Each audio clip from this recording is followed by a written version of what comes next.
It's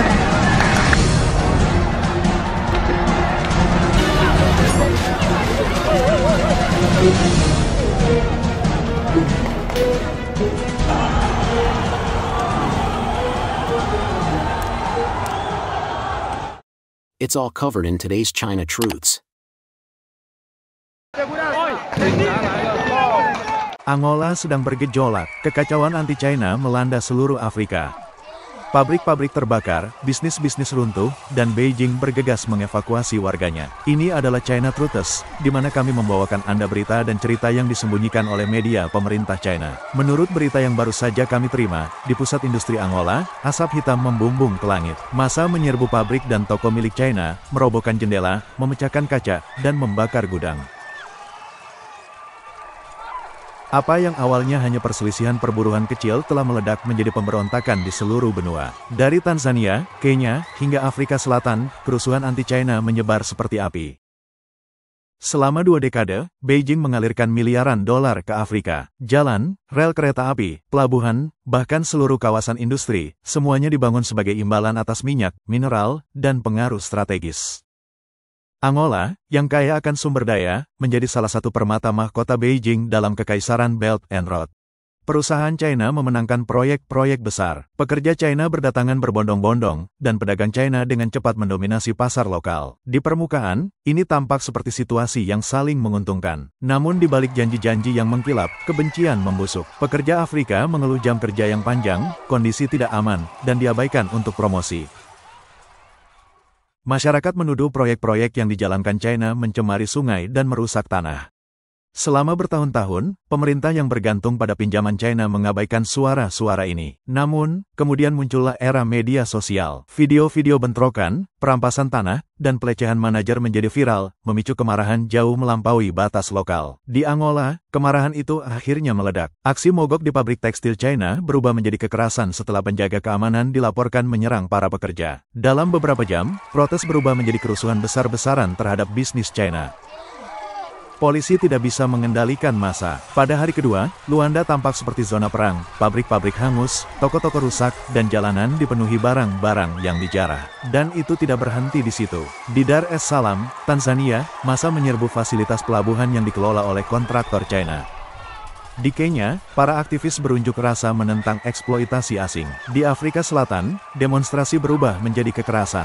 Di seluruh benua, satu percikan telah menyulut api yang tidak bisa lagi diabaikan oleh Beijing. Saat penerbangan evakuasi mulai meninggalkan Angola, menjadi jelas bahwa ini bukan lagi hanya krisis lokal. Ini adalah pemberontakan di seluruh benua, mengancam tidak hanya investasi China, tetapi juga seluruh cengkeraman mereka terhadap masa depan Afrika. Di Kenya, kekacauan meletus di kawasan industri yang dibangun China di Mombasa. Para pengunjuk rasa memblokir jalan akses, membakar truk pengiriman, dan memaksa pekerja asing melarikan diri di bawah pengawalan polisi yang ketat. Di Nairobi, massa menjara toko-toko milik China di seluruh distrik bisnis pusat, sementara polisi kemudian mengakui bahwa mereka lebih fokus mengamankan kedutaan daripada bisnis swasta. Afrika Selatan menyaksikan eskalasi yang paling terorganisir. Di Johannesburg, serikat buruh yang kuat mengadakan unjuk rasa besar-besaran di luar pusat logistik China, menuduh Beijing menghancurkan industri lokal dan menerapkan praktik perburuhan yang mendekati perbudakan.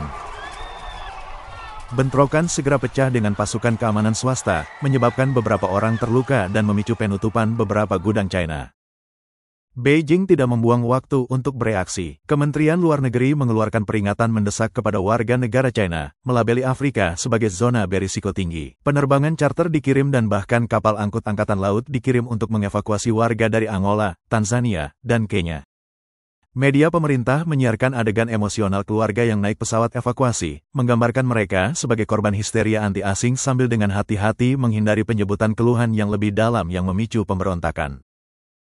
Para pemimpin Afrika kini berada di posisi yang sulit. Di satu sisi, publik menuntut diakhirinya apa yang mereka lihat sebagai eksploitasi oleh perusahaan China. Di sisi lain, pemerintah tetap sangat terikat dengan Beijing melalui pinjaman, perdagangan, dan proyek infrastruktur. Pernyataan resmi mengecam kekerasan, tetapi diam-diam mendesak China untuk menyelesaikan perselisihan perburuhan dan pelanggaran lingkungan. Sementara itu, gangguan ekonomi menyebar. Blokade pelabuhan di Kenya dan Tanzania menunda pengiriman makanan dan barang. Sementara operasi pertambangan Angola terhenti karena insinyur China melarikan diri. Investor gelisah, takut kerusuhan bisa melanda pusat-pusat China lainnya di Ethiopia, Nigeria, dan Zambia. Kemarahan ini berakar dari frustrasi bertahun-tahun. Di seluruh Afrika, pekerja di pabrik-pabrik yang dikelola China mengeluhkan upah di bawah standar industri, kondisi tidak aman, dan tidak ada jalur untuk kemajuan karir. Posisi manajemen seringkali diberikan kepada staf China yang didatangkan, meninggalkan warga lokal yang berkualitas dikesampingkan. Praktik-praktik ini memicu persepsi bahwa proyek Beijing melayani agendanya sendiri, bukan tenaga kerja Afrika. Perusakan lingkungan menambah bahan bakar. Di Angola, penduduk desa menyalahkan kilang minyak dan tambang China atas sungai yang tercemar dan lahan pertanian yang rusak. Di Kenya, deforestasi yang terkait dengan konsesi penebangan China memicu kemarahan. Komunitas nelayan Tanzania mengatakan perluasan pelabuhan China telah merusak mata pencaharian mereka. Dari perairan yang tercemar hingga hutan yang gundul, banyak warga Afrika merasa sumber daya mereka dikuras tanpa imbalan yang adil. Pemerintah yang sangat berutang kepada Beijing jarang campur tangan. Dengan pinjaman China yang membiayai proyek-proyek besar dan perusahaan-perusahaan yang mengendalikan aset-aset penting, para pejabat ragu untuk menantang pelanggaran. Warga melihat keterlibatan ini dan percaya bahwa para pemimpin mereka melindungi Beijing daripada rakyat mereka sendiri. Persepsi pengkhianatan inilah yang telah mendorong banyak orang untuk mengambil keadilan di tangan mereka sendiri, terkadang dengan kekerasan. Dan apa yang dulunya hanya lokal kini menjadi masalah benua. Media sosial menyebarkan pemberontakan ini dengan kecepatan kilat. Gambar-gambar pabrik yang terbakar di Angola langsung menyebar ke Tanzania dan Kenya, menginspirasi protes baru. Video-video toko yang dijarah di Nairobi beredar sebagai seruan di Johannesburg. Keluhan sedikit berbeda di setiap negara, tetapi cerita yang lebih besar, eksploitasi, ketidaksetaraan, dan kekuasaan yang tidak bertanggung jawab, sama di mana-mana. Percikan di Angola kini telah menyulut api di seluruh Afrika. Apa yang dimulai sebagai perselisihan perburuhan yang sporadis berubah menjadi gerakan perlawanan di seluruh benua yang mengancam tidak hanya investasi China, tetapi seluruh masa depannya di tanah Afrika. Gelombang kekerasan yang menyebar dari Angola ke seluruh Afrika telah meninggalkan luka yang dalam pada komunitas lokal dan China. Dan kerusakan melampaui kaca pecah dan pabrik yang terbakar. Di ibu kota Angola, Luanda, penutupan mendadak pabrik dan gudang China telah membuat ribuan orang kehilangan pekerjaan.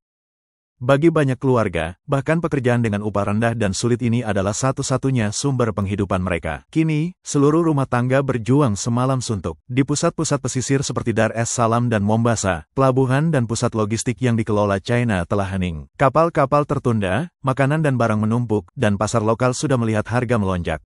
Toko-toko kecil yang bergantung pada rantai pasokan China menghadapi kekurangan yang bisa membuat mereka gulung tikar. Kerugian infrastruktur sama parahnya.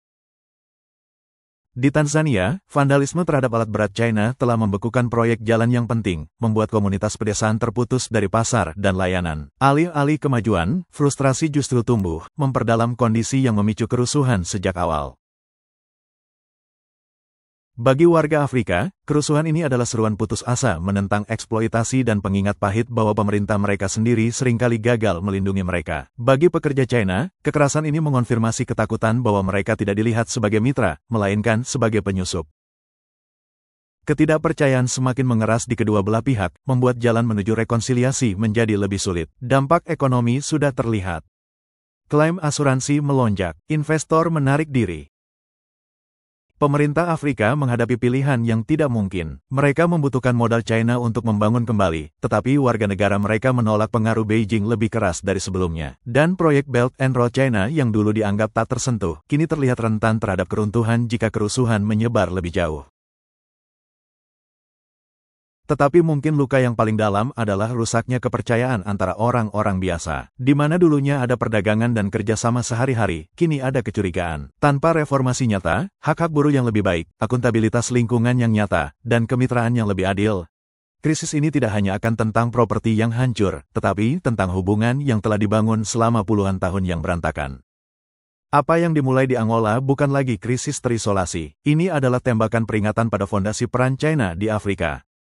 Selama bertahun-tahun, Beijing menjual ide kemitraan, pabrik, rel kereta api, pelabuhan sebagai imbalan atas sumber daya dan pengaruh. Tetapi gudang yang terbakar dan evakuasi massal menceritakan kebenaran yang lebih pahit. Kemarahan publik dapat menghapus bahkan ikatan ekonomi terkuat dalam hitungan hari. Jika keluhan-keluhan ini tetap tidak dijawab, kerusuhan hari ini bisa berkembang menjadi perlawanan di seluruh benua terhadap model pembangunan Beijing. Media sosial sudah mengubah protes yang sporadis menjadi satu gerakan yang dapat dimobilisasi dalam beberapa jam. Percikan berikutnya di tambang, pelabuhan, atau lokasi konstruksi bisa menyulut pemberontakan yang lebih besar. Pertanyaannya adalah, apakah Beijing dan pemerintah Afrika akhirnya akan mendengarkan rakyat mereka, atau apakah mereka akan menggandakan dan mengambil risiko keruntuhan hubungan yang tidak dapat diperbaiki? Kerusuhan Angola mungkin adalah awal dari babak baru, di mana Afrika tidak lagi diam-diam menerima persyaratan Beijing. Bagaimana menurut Anda? Apakah kita melihat awal dari Afrika yang menolak China untuk selamanya? Berikan pendapat Anda di kolom komentar. Dan jika ini memberi Anda perspektif baru, berlangganan China Truths dan tekan tombol lonceng agar Anda tidak pernah melewatkan apa yang tidak akan pernah diungkapkan oleh media pemerintah China kepada Anda.